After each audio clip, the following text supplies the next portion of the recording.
வணக்கம். கலையின் காமெடியில் இன்று சம்மர் வெக்கேஷன்லாம் ஆரம்பித்தாச்சு. அவங்கவுங்க டூரு பிக்னிக்னு போயிட்டுருக்காங்க. இங்கே ஒரு ஜோடியை பாருங்கள்.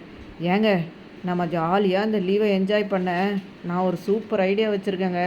கம்மி பட்ஜெட்டில். அது என்னம்மா பெரிய விஷயம்? அதை விட கம்மி பட்ஜெட்டில் நான் ஒரு ஐடியா வச்சுருக்கேன், கேளு. அது என்னதுங்க? சொல்லுங்கள். 1000 ரூபாய் செலவு பண்ணி உனக்கு உங்கள் அம்மா வீட்டுக்கு ட்ரெயினில் டிக்கெட் எடுத்து தரேன். உங்கள் அம்மா வீட்டில் போய் ஒரு 10 நாள் ஜாலியாக இருந்துட்டு வா.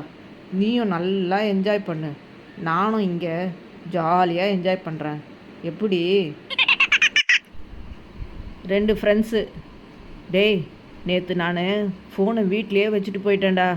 திரும்பி வந்து பார்த்தா என் ஃபோனில் 30 மிஸ்டு கால் இருந்துச்சு.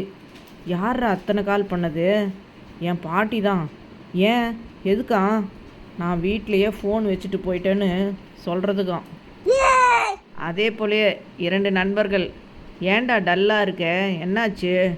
டேய், நீயே சொல்லுடா. நேற்று என் குழந்த அதுவே பால் பாட்டிலில் பாலை குடிச்சிட்டு தூங்கிடுச்சு. உடனே என் பொண்டாட்டி ஸோ க்யூட், எவ்வளோ சமத்துன்னு கொஞ்சனாடா. இதே தாண்டா நானும் குடிச்சிட்டு பாட்டிலை தூக்கி போட்டேன்டா. குடிகார பயலேன்னு என்னை திட்டுறாடா. இது நியாயமா? சார், ரொம்ப கஷ்டப்பட்டு கடனை வாங்கி வீட்டை கட்டிவிட்டேன். இருந்தாலும் ஒரே பயமாக இருக்குது. ஏன், கடன் அதிகமாகிடுச்சா? இல்லை, வீடு கட்டின இடம் யாருதுன்னே தெரியல. ஒரே ஒரு ஓட்டில் நீங்கள் தோத்துட்டீங்க அண்ணே. அவ்வளோ ஓட்டு வாங்கியிருக்கேண்ணா? பரவாயில்லையே அண்ணே.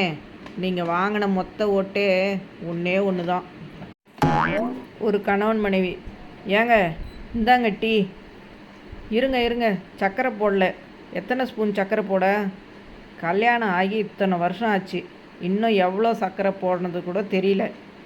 சரி, நம்ம கல்யாணம் ஆகி எத்தனை வருஷமாச்சு சொல்லுங்கள் பார்க்கலாம். சரி, அதை விடு, 2 ஸ்பூன் போடு. அம்மா, இன்றைக்கி சாப்பாட்டுக்கு என்ன குழம்புமா? நேற்று வெண்டைக்காய் புளி குழம்பு சாப்பிட்றப்போ நீயும் உங்கள் அப்பாவும் என்னடா சொன்னீங்க? சூப்பராக இருக்குன்னு சொன்னோம்மா. அது எப்போவும் சொல்கிறது.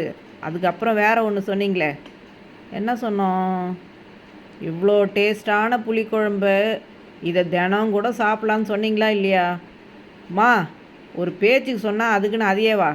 டேய், பேச்சுக்கு சொன்னீங்களோ ஏச்சுக்கு சொன்னீங்களோ, ஆனால் சொன்னீங்கல்ல, வாங்க வந்து சாப்பிடுங்க, அந்த குழம்பு தான் இருக்குது.